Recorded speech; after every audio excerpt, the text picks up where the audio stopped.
नमस्कार दोस्तों। चाइना के अंदर एक बहुत ही बड़ा भूकंप आ गया।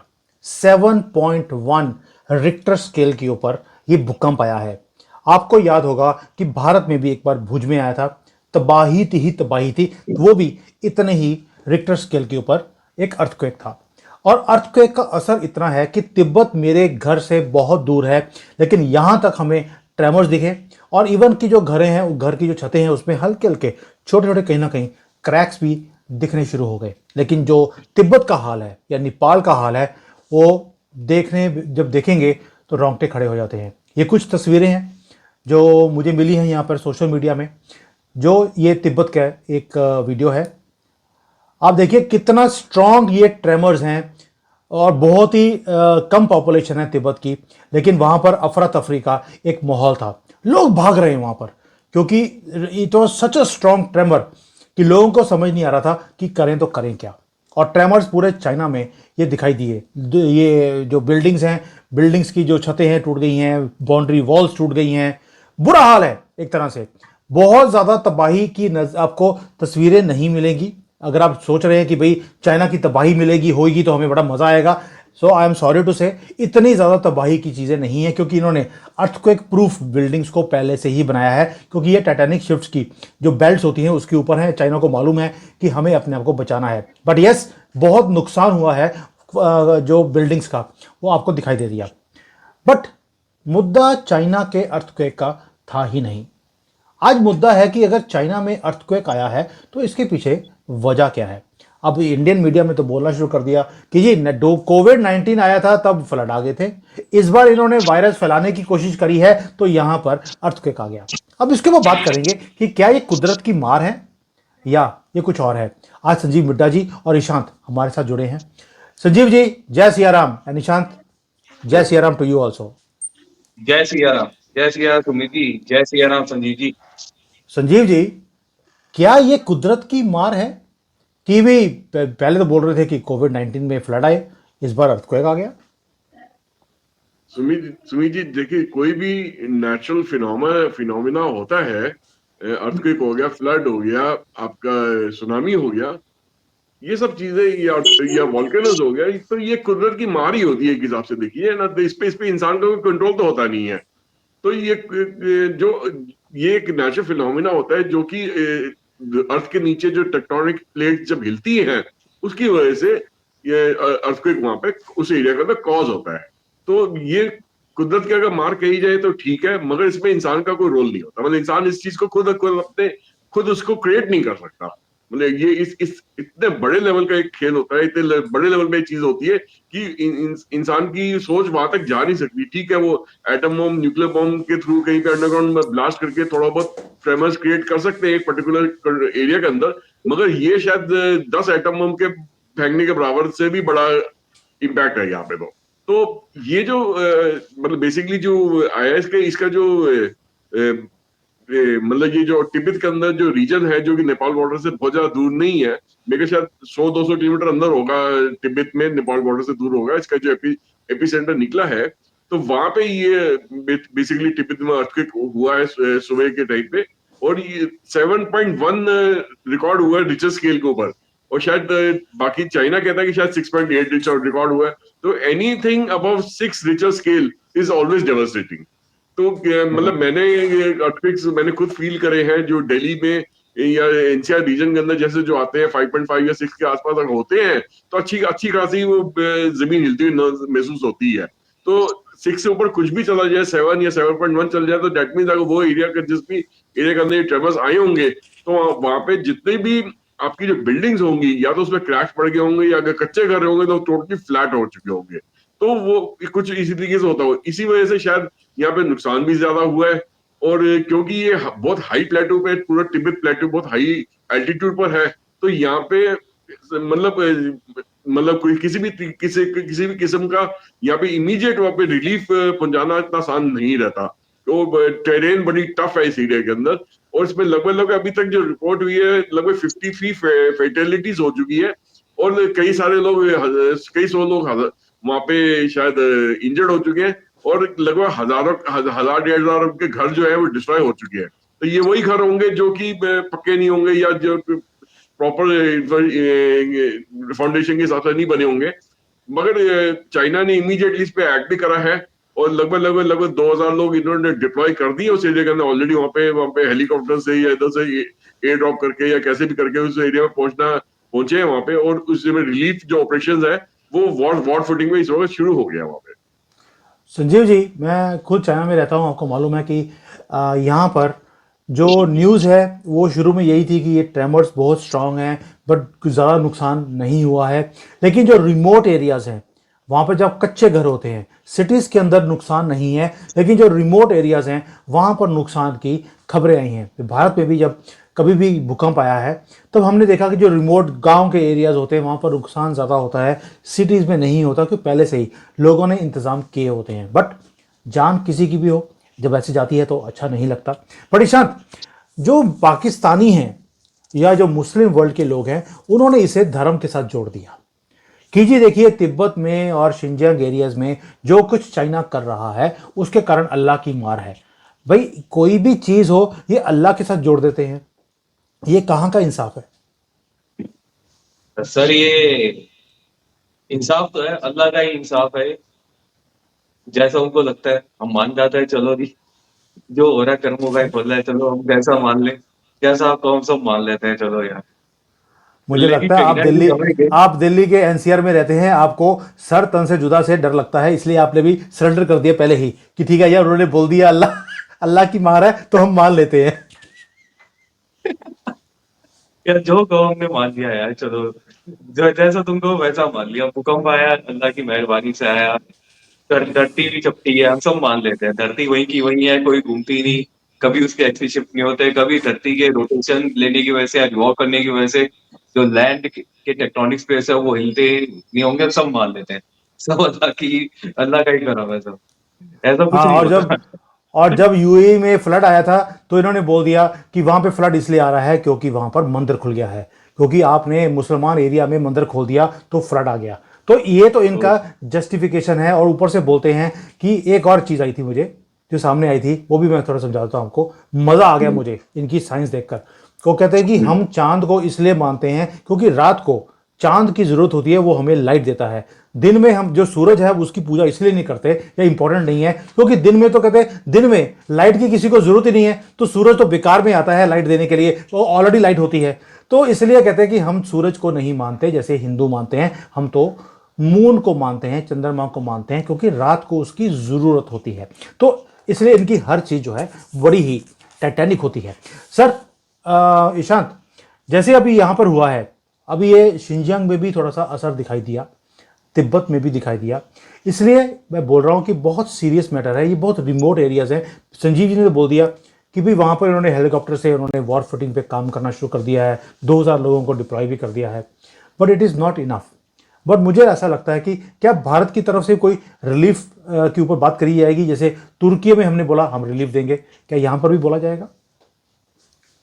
देखो जहां तक रिलीफ की बात है, यहाँ से डिप्लोमेसी लेवल पे कह लो या नैतिकता के आधार पे कह लो, बोला तो जाएगा, स्टेटमेंट तो इशू हो रही होगी।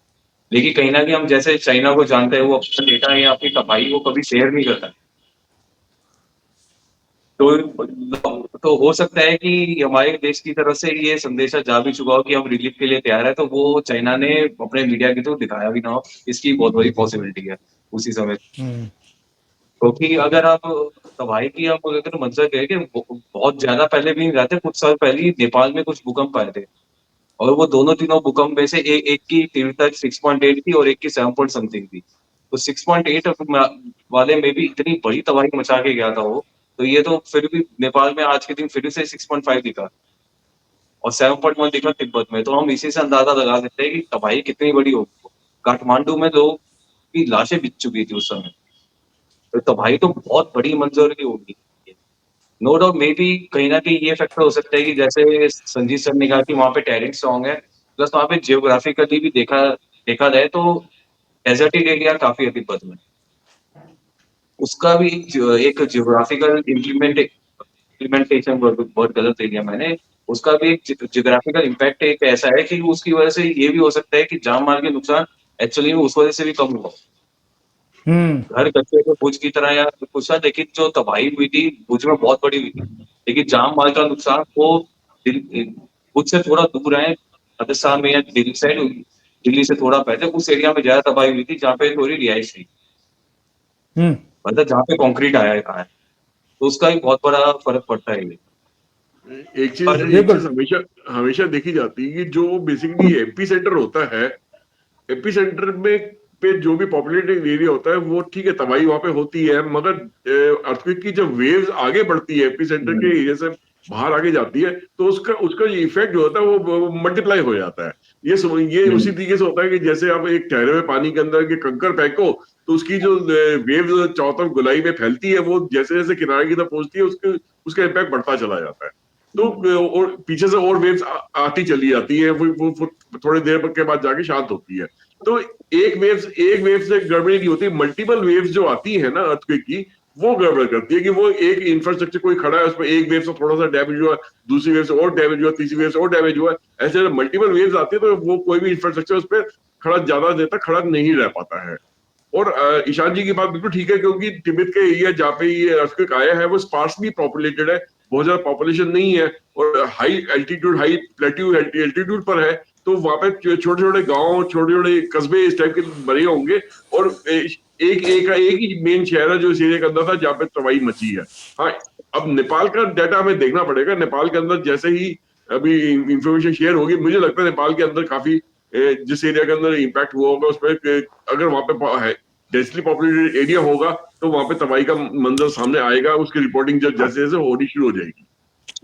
संजीव जी, मुझे एक चीज़ बताइए कि चलो वाकियों ने बोल दिया कि ये अल्लाह की मार है, वहाँ पे शिनजियांग में जो मुसलमानों के साथ हो रहा है, इसलिए अल्लाह ने भी चाइना के ऊपर तबाही मचा दी। लेकिन दूसरी तरफ से अगर इसी हाइपोथेसिस को लेकर चले, क्या ये डोनाल्ड ट्रंप के आने से पहले अर्थक्वेक है?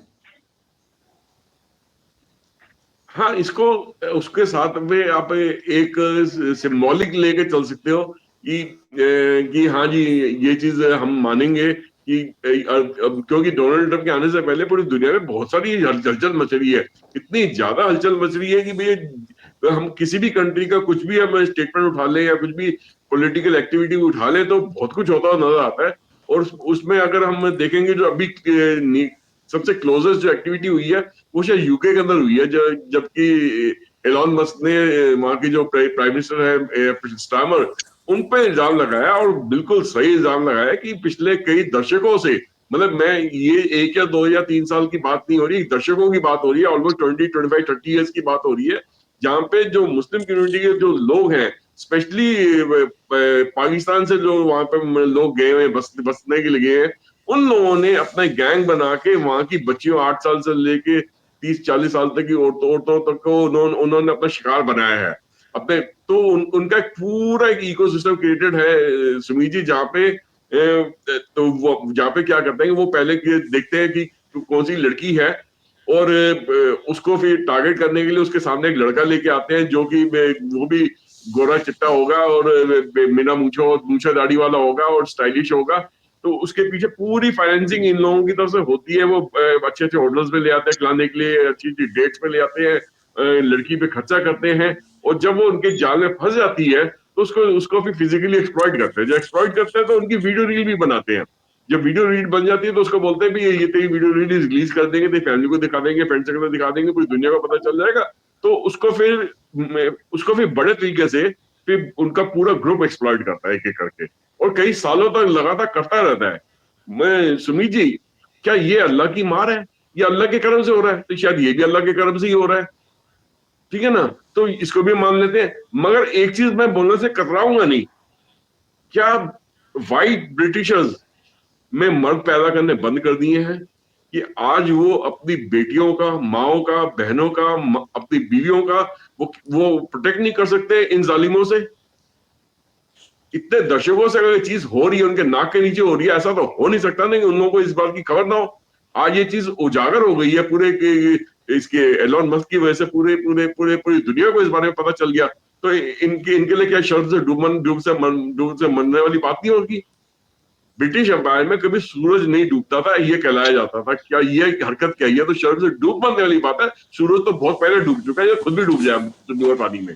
संजीव जी, वहां पे जो लड़कियां हैं उन्होंने जब प्रोटेस्ट किया कि भाई लड़के हमें, जो मुस्लिम लड़के हैं वो हमें तंग कर रहे हैं, तो उनकी पुलिस ने, वहां पर जो स्टामर की पुलिस है, उन्हें लड़कियों को बोला तुम्हें वो तंग नहीं कर रहे, तुम्हारे तो दिमाग में इस्लामोफोबिया है। यानी कि जो लड़की तंग हो रही है उसको चुप करवा दिया, वहां पर साइकेट्रिस्ट भेज दिए, लेकिन उन मुसलमान लड़कों को छोड़ दिया जो लड़की को तंग कर रहे थे। तो ये तो हालत है ये लिब्रांडों की, कि जब तक इनके घर तक आग नहीं आएगी ये कोई एक्शन नहीं लेंगे और हंसते हैं दूसरों के ऊपर। इनको खुशी मिलती है दूसरों के घर और लाइफ जब तबाह होती है। मैं विश करता हूं, ये सनातनी की विश है, लिब्रांडुओं के साथ वही कुछ होना चाहिए जो आज ब्रिटिश लड़कियों के साथ हो रहा है, पाकिस्तान में हिंदू लड़कियों के साथ, बांग्लादेश में हिंदू परिवारों के साथ जो हो रहा है, ये लिब्रांडुओं के साथ अब होना चाहिए, ताकि ये हाथ, ये आग इनके घर तक पहुंचनी चाहिए। सुमित जी, ये मेरी आवाज नहीं है, ये लोगों की आवाज है। एलोन मस्क की डिक्लेरेशन के बाद में, उसकी स्टेटमेंट के बाद में यूके के पार्लियामेंट के अंदर भी ये बात उठी है। और वो लोग क्या कह रहे हैं, उन्होंने इसका क्या लफ्ज कहा कि ये देखिए जी, ये जो साउथ एशिया के कुछ लड़के हैं ये गड़बड़ी कर रहे हैं। आज भी वो स्पेड को स्पेड कहने को तैयार नहीं, गधे को गधा कहने को तैयार नहीं। उनके मुंह से आज भी ये चीज नहीं निकल रही है कि ये पाकिस्तानी ग्रुप है जो इन्वॉल्व है। साउथ एशिया का पूरा नाम क्यों ले रहे हैं? आपको इंडियंस नजर आ रहे हैं कहीं इसके अंदर? नेपाली नजर आ रहे हैं इसके अंदर? श्रीलंका नजर आ रहे हैं क्या? मलेशियंस या म्यांमार के लोग नजर आ रहे हैं? कोई भी तो नजर नहीं आ रहा। Why can't they say this is happening because of the Pakistani people? वो सर, बोलने को पाकिस्तानी तैयार एंड नहीं है। Bangladeshi, Pakistani and Bangladeshi are the only ones who are doing it. और वो से साउथ एशियन बोलना शुरू कर दिया। और जो लड़ाई है, अब हिंदुओं को उन्होंने टारगेट करना शुरू कर दिया कि देखिए जी आप भी इस पे इन्वॉल्व हैं। यही तो प्रॉब्लम है। बट एनीवेज, आज अर्थक्वेक की बात हो रही थी, मुझे लगता है कि कनाडा में अर्थक्वेक आ गया है, चाइना में भी आ गया ट्रंप के आने से पहले। अभी अगला नंबर मुझे लगता है यूके का नंबर आने वाला है। अर्थक्वेक अब उधर भी गिरेगा, क्योंकि अगर इलॉन मस्क ने ट्वीट कर दिया है कि इसे जेल होनी चाहिए स्टामर को, यानी कि स्टामर के नंबर भी या दिन भी नंबर्ड हैं। रीजन है कि डोनाल्ड ट्रंप ने पहले बोला था गवर्नर ट्रूडो, वो गवर्नर तो गए हो, और 51st स्टेट डोनाल्ड ट्रंप ने ट्वीट कर दिया कि मैं बनाने वाला हूं कनाडा को। अर्थक्वेक उधर भी आ गया। चाइना को बोला तुम्हारे ऊपर मैं सैंक्शंस करने वाला हूं, वहां पर वैसे ही अर्थक्वेक आ गया है। अगला अर्थक्वेक आएगा यूके के ऊपर, जिसकी गवर्नमेंट को इन्होंने जेल करनी है। यानी कि पूरे दुनिया में आपको लिब्रांडो की विकेट गिरती हुई दिखाई देती है। और ये राइट विंगर्स, ये अपने अपनी कंट्री को प्यार करने वाले लोग जो हैं, जिसको हम नेशनलिस्ट बोलते हैं, ये पूरे दुनिया में अपनी अपनी कंट्रीज में ये अब काबिज हो रहे हैं और ये अपनी कंट्री को ये कंट्रोल में भी लेकर आ रहे हैं। मोदी जी भारत में हैं, पुतिन रशिया में है, शी जिनपिंग चाइना में है, ट्रंप अमेरिका में आ रहे हैं। और अब नंबर है इवन की मिलोनी, हम कैसे भूल सकते हैं मिलोनी को, मिलोनी इटली में है। अब नंबर है फ्रांस, जर्मनी और यूके का। ये विकेटें भी इस बार गिरती हुई दिखाई देती हैं। इशाद ने मुझे बड़ा ब्यूटीफुल छोटा एक मैसेज करना चाहूंगा, इधर थोड़ा करेक्ट करना चाहूंगा मैं आपको, if I am not wrong. Macron की विकेट तो सबसे पहले मैक्रोन की ही विकेट गिरी थी। मैं वही कह रहा हूं कि जो ये आपने मुझे बोला था कि 7 विकेट, ईशान तुमने मुझे बोला था कि 7 विकेटें तुम्हें दिखती हैं 20 जनवरी के बाद गिरती हुई इस साल में, वो 7 विकेटें कौन सी हैं? सर 20 जनवरी नहीं, 20 जनवरी से पहले पहले 20 जनवरी के बाद तो और भी 20 जनवरी तक एक विकेट तो कंफर्म ही है ब्रिटेन साहब की, हमारे हमारे चहेते हिंदुस्तान के दुलारे, हम हिंदुस्तान के भी नहीं, हमारे पप्पू महाराज जी के दुलारे बेसिकली, सही कहे तो हम। हाँ, और कौन सी विकेटें हैं जो दिखती हैं गिरती हुई? तो सही है। उसके अलावा हमारे यूनिस जी हैं, उन्होंने तो बिल्कुल जो हिटलर ने किया था वही उन्होंने दोहराया। तो उनकी नीति भी हिटलर वाली ही होने वाली है जो हिटलर के साथ हुआ है। तो मैक्रोन जी पहले गिर गए हैं, ट्रूडो भी आज गिर चुके हैं। अब गिने चुने जो बचे हैं वो जेलेंस्की महाराज हैं, कब तक अटकेगी बकरे की माँ, कब तक खैर मनाएगी? नंबर तो उसका लगा हुआ है बस। ऐसे ही कुछ इनके चेले चपाटे हैं, ये स्टारमर, ये जल्दी, सबसे जल्दी जो स्टारमर गिरने वाला है, ये तो जल्दी का गिरना है तो रनआउट हो चुका है। ये तो बेसिकली इसका वो क्रिकेट में होता है ना, रनआउट के बाद वो थर्ड अंपायर पे जाता है डिसीजन रिव्यू सिस्टम में। स्टार्मर का तो बेसिकली वो डिसीजन रिव्यू सिस्टम चालू हो चुका है इस समय। सही बताया तो। बाकी अभी हैं और भी पाकिस्तानी जनरल महाराज हैं पाकिस्तानी, वो तालिबानी पूरा शिकंजा लेके बैठा हुआ है, तालिबानी, अमेरिका, इंडिया और अंदर से बलूचिस्तान, खुद पाकिस्तान तो खुद ही अपने जनरल जी के पीछे बैठा पड़ा हुआ है। तो ऐसे कुछ लोग हैं जो गिरेंगे गिरेंगे, 7-8 विकेट गिरेंगे ही गिरेंगे। और भारत के अंदर किसी की विकेट गिरती हुई दिखाई नहीं देती आपको? कमाल हो गई। दो तीन कुछ बोलेंगे तो लोचा हो जाएगा हमारे हिंदुस्तान में ही। अच्छा, आप एनसीआर में बैठे हैं, आपको डर है कि कहीं जो पानी अभी टूटी में आ रहा है वो इशारा कहीं काफी है टैंकरों, बस। कहीं कहीं दिल्ली में आपको टैंकरों में पानी खरीदना ना पड़ जाए, इसलिए आप बोल नहीं रहे, लेकिन इशारा हमें दिल्ली समझ में आ कहीं गया है। खांसी ना फैल जाए, दिल्ली में कहीं खांसी ना फैल जाए, इसलिए कुछ नहीं बता सकते, इतना इशारा काफी है। मैं आपको एक और चीज बता दूं कि केजरीवाल के ऊपर अगर हमने कभी भी कोई वीडियो बनाई है, यूट्यूब चलने ही नहीं देता, क्योंकि उन्हें मालूम है कि केजरीवाल को वैसे ही प्रोटेक्ट करना है जिस तरह से सोरोज ने 2024 के इलेक्शन में मोदी जी के खिलाफ अगर वीडियो बनाया हो तो मिलियंस ऑफ व्यूज आते थे, लेकिन अगर मोदी जी की फेवर की वीडियो थी वो 2-3 हज़ार भी बड़ी मुश्किल तक पहुंचती थी, रोक दिया गया पीछे से। अब केजरीवाल के ऊपर मैंने कल एक वीडियो बनाया जिसमें एक मूवी का नाम दिया, केजरीवाल के ऊपर मूवी बन रही है जिसका नाम है मैं अपने बाप का चोर बेटा हूं, और YouTube ने उस वीडियो को ब्लॉक कर दिया है। आप उसको देखने जाएंगे, नोटिफिकेशन भी किसी को नहीं आया है, क्योंकि केजरीवाल को इतना प्रोटेक्ट किया जा रहा है डीप स्टेट की तरफ से। पर मुझे लगता है कि उसकी विकेट इस बार गिरने वाली है, और संजीव जी के साथ मैंने वीडियो बनाया था अभी रिसेंटली कि पंजाब में भी उसकी गवर्नमेंट गिर जाएगी, ये भी गारंटेड है। ये वीडियो आजकल में रिलीज होने वाली है, मतलब कि एक मूवी हमने रिलीज कर दी कि मैं अपने बाप का चोर बेटा हूं, अगली विकेट इसकी पंजाब की, वो कैसे गिरेगी उसके ऊपर वीडियो बनाया था। बट एनीवेज, आज मुद्दा था सुमित जी, चाइना का। नहीं, सुमित इसमें जी, एक चीज और ऐड करना चाहूंगा। हाँ जी। हमारे सनातनों में कहावत बहुत फेमस है, घर का बेदी लंका ढाए। तो वो, लेकिन वो हमने गलती ये करी कि हमारे जो धर्म के सबसे बड़े जो धर्मात्मा है, हमने उनको बदनाम करा, विभीषण जी को यहाँ पे, जो हमारे धर्म के कहना की सनातनियों के सबसे बड़े धर्मात्मा कहे जाने चाहिए। लेकिन ये तो हमारे ये गले के मरीज जो हैं, इनके साथ तो इनके घर में एक बेदी नहीं, कई बेदी एक साथ हो चुके हैं। ये कहीं ना कहीं ये खुद ही घर के बेदी हो चुके हैं।